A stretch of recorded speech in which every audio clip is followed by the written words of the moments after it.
Oleh karena itu, dalam kesempatan ini saya membawakan 10 kata. Insya Allah ada positif, ada juga negatif. Tapi saya mulai dengan negatifnya, khususnya sama anak kita. Karena dalam pendidikan sangat luar biasa perhatian Islam dalam pendidikan. Islam sangat memperhatikan pendidikan anak kita, sistem pendidikan anak kita, perhatian kepada anak kita. Karena ini semuanya pengaruh. Semuanya pengaruh. Ucapan kita, berlaku kita di hadapan anak kita. 10 kata yang merusakkan perasaan dan hati anak kita. Yang pertama, kita suka mencaci maki anak kita.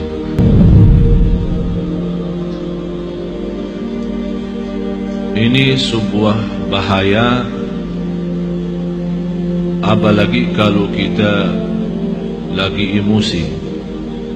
Dan saya selalu sampaikan kepada jemaah, kalau lagi emosi, jauh daripada anak. Jauh. Jangan jadikan anak korban. Saya tidak enak membawa ucapannya karena kita di dalam masjid, tapi ada banyak yang saya heran mengucapkan kata-kata yang saya malu sampaikan. Sama siapa? Sama anaknya sendiri. Kalau sama orang lain kita malu mengucapkan, apalagi sama anak kita.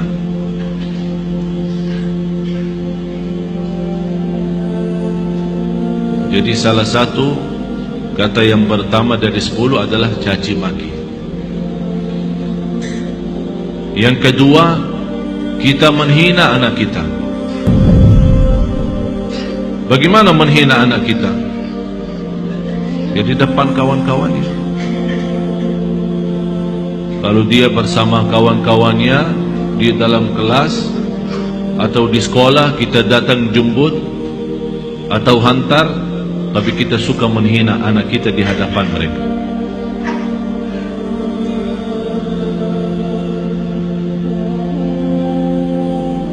Malah ada yang pernah berkata, saking menghina anaknya, saya heran bagaimana bisa punya anak seperti kamu. Apalagi di depan orang, di depan kawan-kawannya. Bisa di saat itu anak kita tidak nangis, tapi sudah mati rasa. Sudah mati rasa. Akhirnya menjadi hati kecil. Susah kita bina untuk menjadi anak salih salihah karena kita sudah hancur duluan. Sudah kita hancurkan duluan. Itu yang saya selalu sampaikan. Itulah namanya durhaka orang tua kepada anak sebelum anak durhaka kepada orang tua. Atau kalau dia punya saudara banyak, jangan menghina. Kalau ada sebuah berlaku yang tidak bisa kita terima, kita bisa nasihatin dengan cara yang baik, bukan di depan orang. Karena itu namanya nasihah, bukan fadihah. Nasihah adalah mengingatkan dengan cara yang baik, tapi fadihah membukakan aibnya di hadapan orang. Alasannya, niat saya mau nasihatin.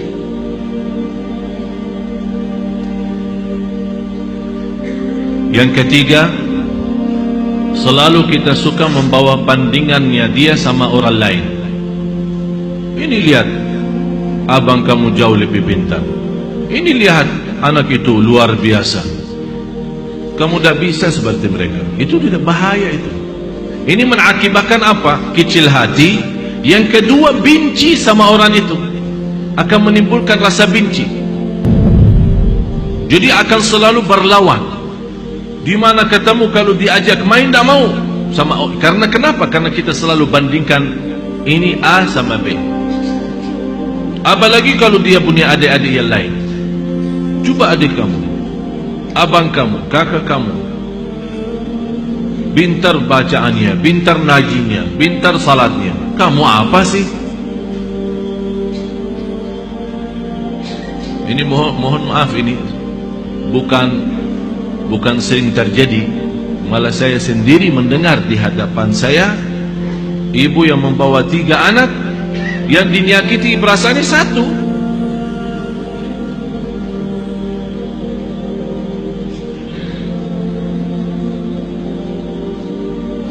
Bahaya lidah itu, bahaya. Jadi jangan kita membandingkan anak sama orang lain. Mohon maaf, kita yang dewasa aja, kalau ada orang membandingkan kita sama orang lain, kita tersinggung. Apalagi anak kita.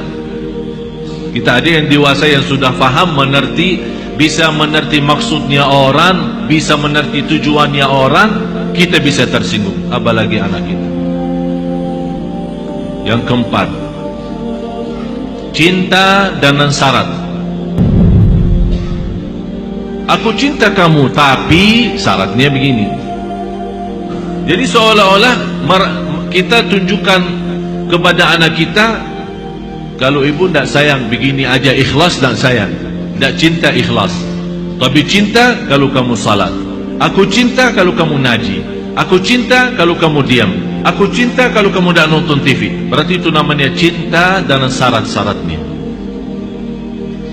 Kalau mau cinta ya cinta, tidak usah pakai syarat. Tidak usah pakai syarat-syaratan. Ini anak kita. Mau cinta ya cinta. Cinta yang normal, kasih sayang, yang wajar dan yang wajib bagi kita sebagai orang tua, memberikan kasih sayang dan rasa cinta kepada anak kita. Kalau kita yang tidak menunjukkan rasa cinta kepada anak kita, dia akan lama-lama melarikan diri kepada orang lain. Memang mohon maaf Bapak Ibu, bisa anak kita karena dia kecil tidak mengerti menyampaikan perasaannya, tapi dia mampu menyampaikan perasaannya dari hal berlakunya.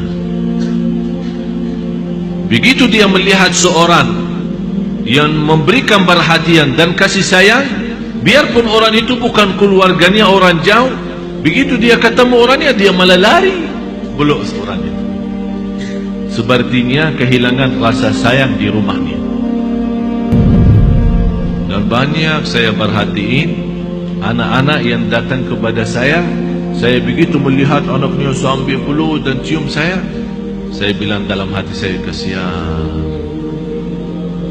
kehilangan rasa cinta dan sayang dalam rumahnya.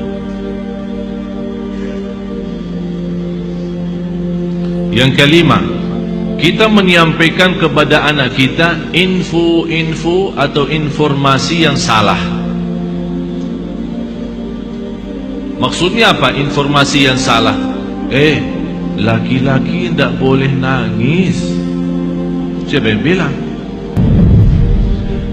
Bapak-bapak nangis enggak? Nangis kan? Berarti salah kita berkata sama anak kita, kalau laki-laki tidak boleh nangis. Siapa yang bilang? Biarin dia nangis. Kalau dia nangis, ayo nangis lagi sayang. Bukan laki-laki tidak boleh nangis. Itu membuat apa? Mengakibatkan sakit jiwa. Karena setiap dia mau nangis, dia bertahan. Alasannya informasi yang salah, laki-laki tidak boleh nangis. Akhirnya dia tahan-tahan, menjadi beban, lama-lama sakit jiwa. Betul, ini betul. Jangan dianggap guys, tidak terlalu.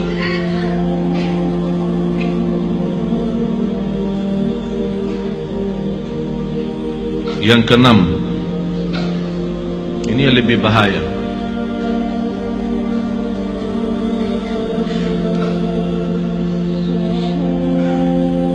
Kita selalu memberikan ancaman.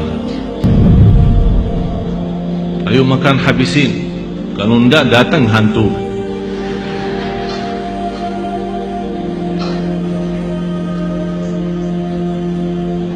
Mau tidur enggak? Kalau kamu tidak tidur, nanti datang hantu, temenin.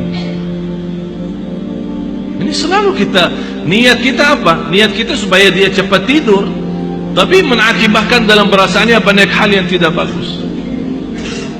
Padahal anak kita dari sisi psikologi jiwa dan akal, dari usia 2 tahun sampai 6 tahun dia mampu menguasai 7 bahasa.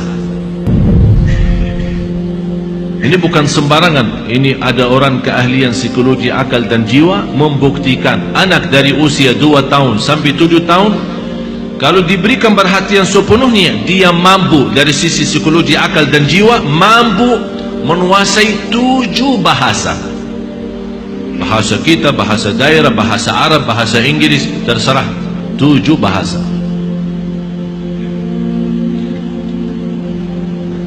Tapi kenapa kita sia-siakan kesempatan ini yang masih luar biasa?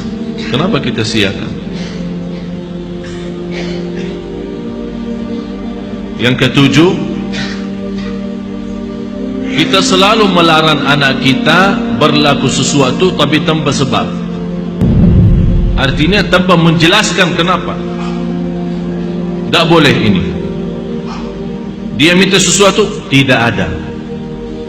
Saya mau ke sana, tidak boleh. Saya tidak ada, diam sini. Jadi kita suka larang, tidak boleh, tidak ada, tidak bisa, tapi kita tanpa menjelaskan sebabnya. Kalau anda mau larang, tolong jelasin sebabnya. Tak boleh nonton TV kalau sudah malam, karena nanti mengganggu matamu. Ini ada alasan kenapa kita larang. Kalau makan sampai habiskan makanannya, karena di dalam makanan ada barakah.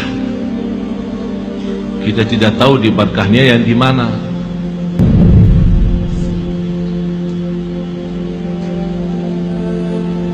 Jangan nonton TV, ayo sana tidur. Ibunya megang remote, teng teng teng.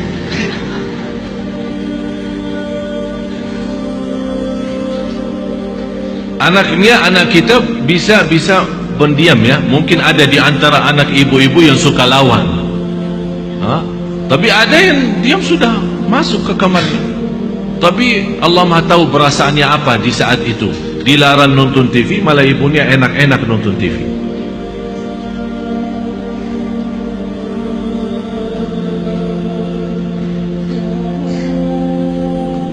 Banyak hal Bapak Ibu yang perlu kita perbaiki. Banyak. Kalau kita memang ingin bukan hanya doa mengharapkan anak saleh salihah, tapi ada contoh baik, ucapan yang baik. Yang ke-8,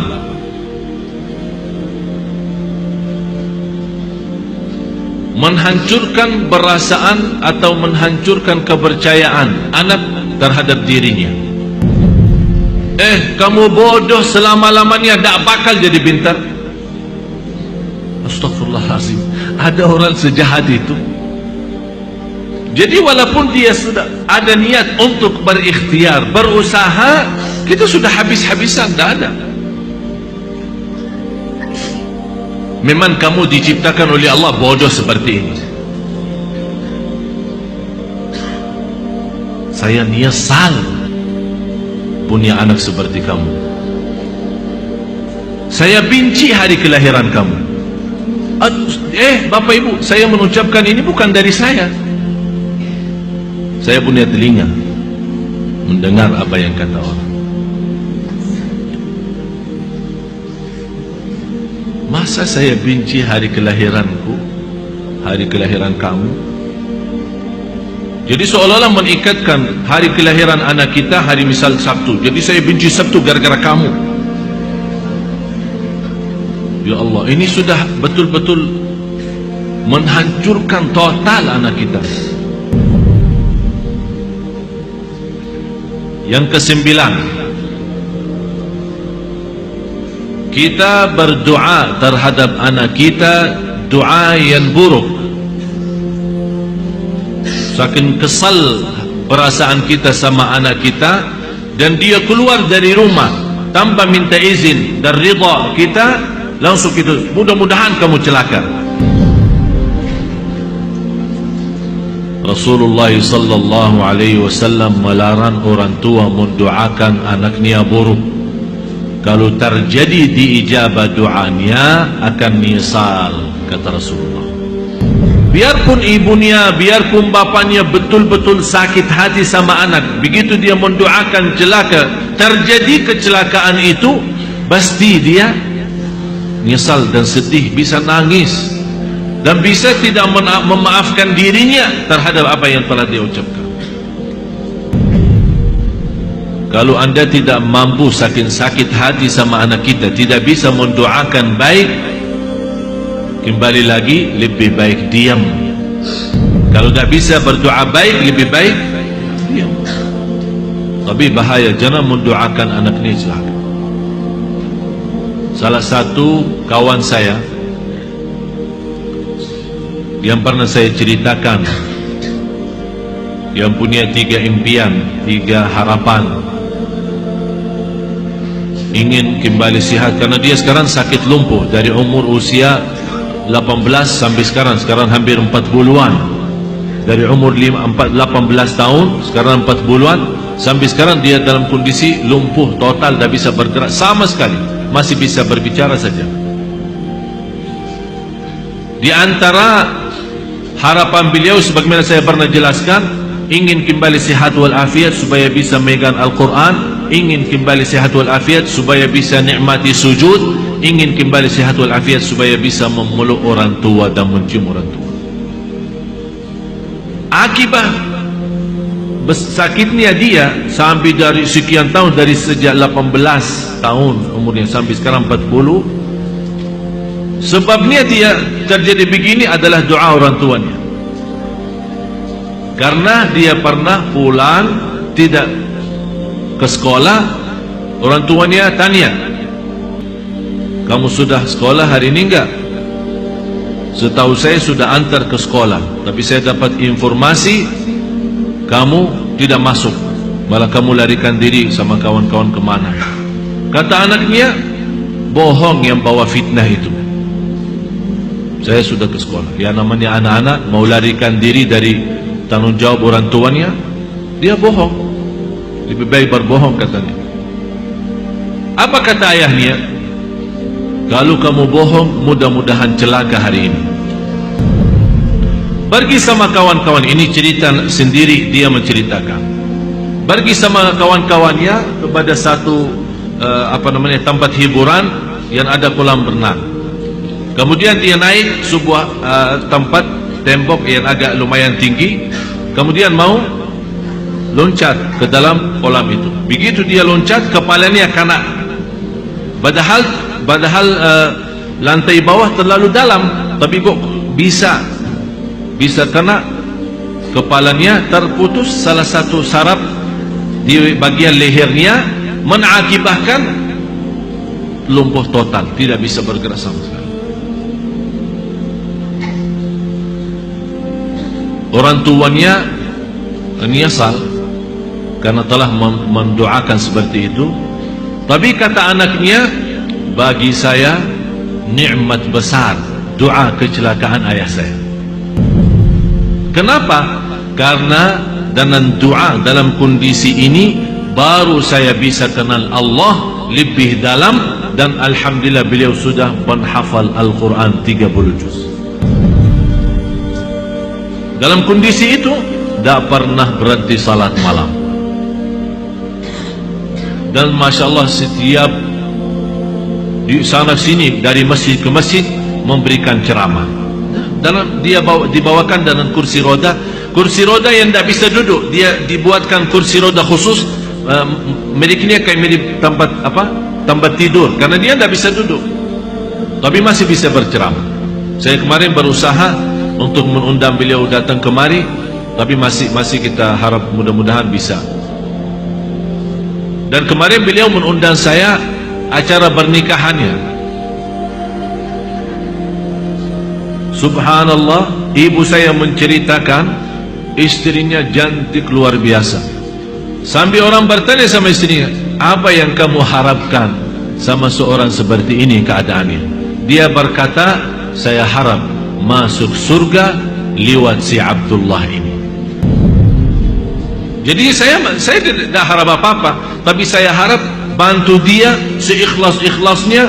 Saya yang akan bersihkan, saya yang akan rapikan, saya akan bagi bajunya sama semua, karena saya harap lewat dia masuk.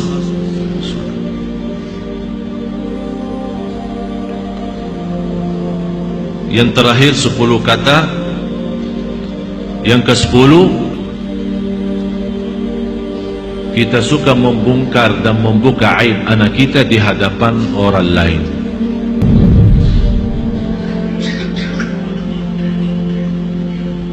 Ini anakku dah ada malunya, kalau tidur suka kencing di atas tempat tidurnya, suka buang air di tempat tidur. Capek aku setiap hari bersihin tempat tidurnya karena bekas kencingnya. Ini kan dicerita sama kawan-kawannya di sekolah. Apa yang akan terjadi? Kawan-kawannya apa? Senang atau gimana? Kesempatan kan? Setiap dia tanya,